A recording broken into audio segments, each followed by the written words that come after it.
Entre os temas mais recorrentes e perturbadores explorados pela sétima arte está a própria humanidade como fonte de destruição e caos.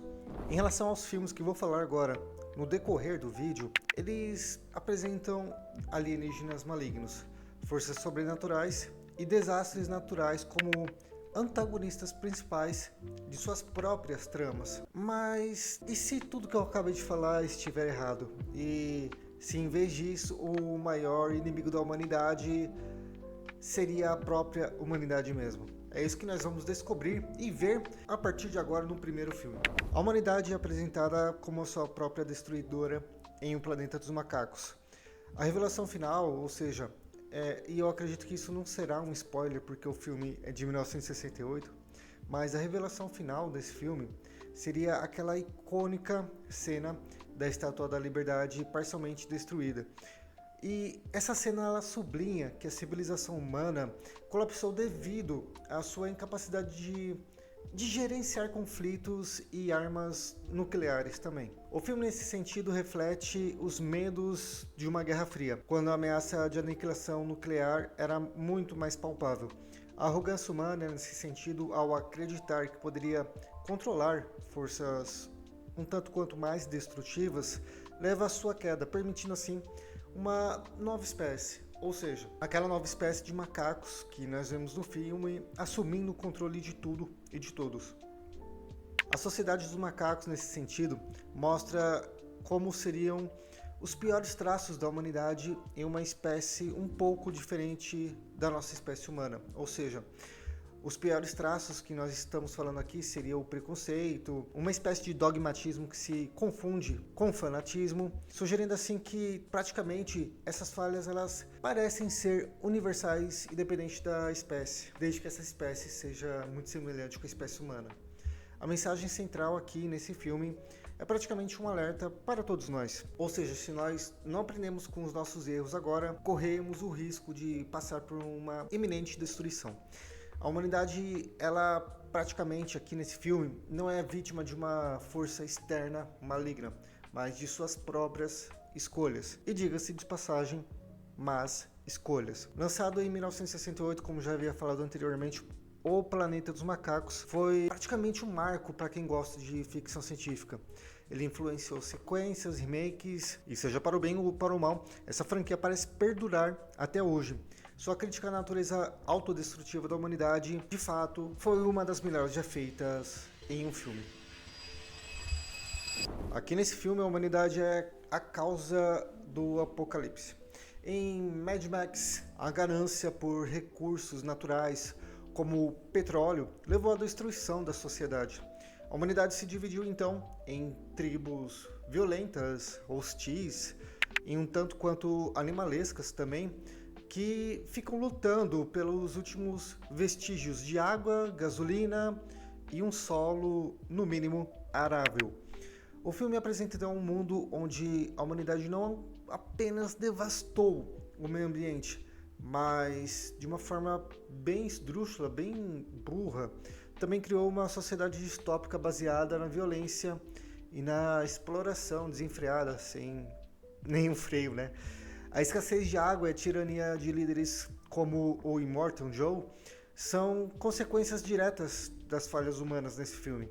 A mensagem é clara por aqui. A humanidade, ao priorizar algumas coisas que de fato não deveriam ser tanto priorizadas assim, acabou destruindo o seu próprio futuro. A narrativa do filme, de fato, é minimalista e isso acaba sendo alvo de alguns críticos, mas o foco na sobrevivência e na busca por um futuro melhor que nós podemos ver embutidos nessa trama torna o filme bem épico.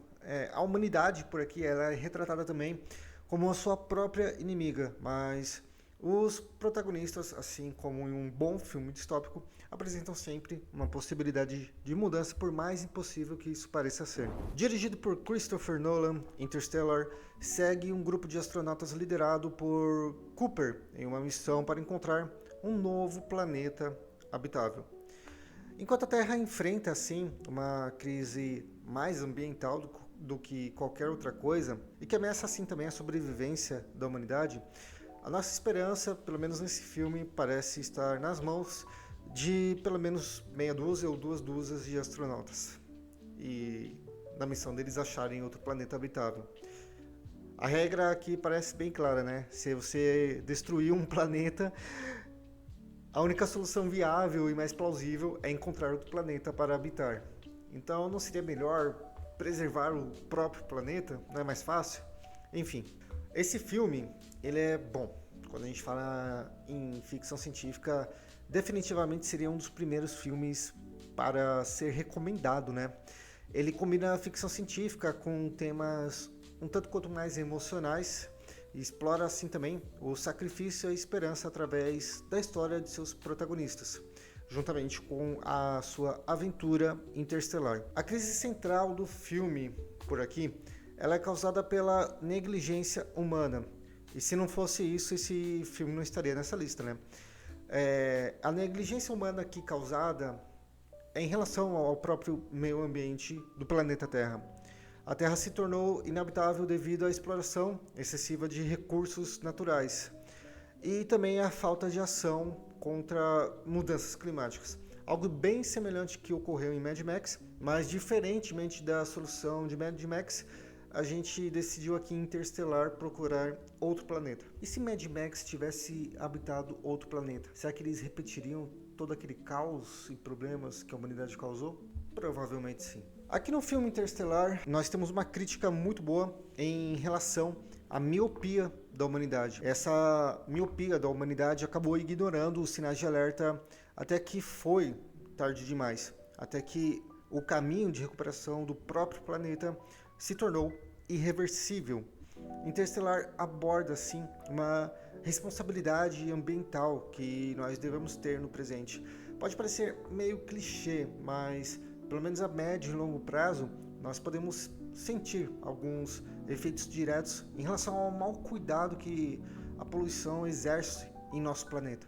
Fora que temas como exploração espacial e resiliência humana estão presentes nesse filme também. Embora a humanidade seja a causa do problema interestelar, o filme também destaca a capacidade dessa mesma humanidade em causar um tipo de inovação e se sacrificar por um bem maior. A mensagem nesse sentido parece ser um pouquinho ambidestra, ou seja, a humanidade é o problema, mas também pode ser a solução, pelo menos a solução para um problema que ela mesma causou.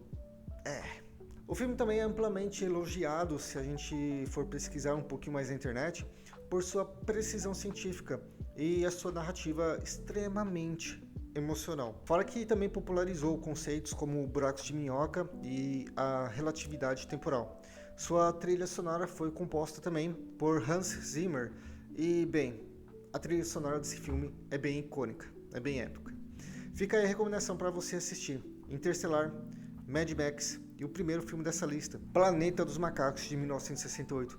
E não se engane pela data, apesar de ser antes da década de 70, por exemplo, beirando lá a década de 70, em 1968, os efeitos práticos desse filme, eles envelheceram como vinho. Ainda continua sendo um filme muito bom para você consumir e assistir. Claro, não tem a pegada mais dinâmica e fluida que nós estamos acostumados a assistir em alguns filmes atuais, mas vale a experiência. Até o próximo vídeo na Nova Atenas. Valeu!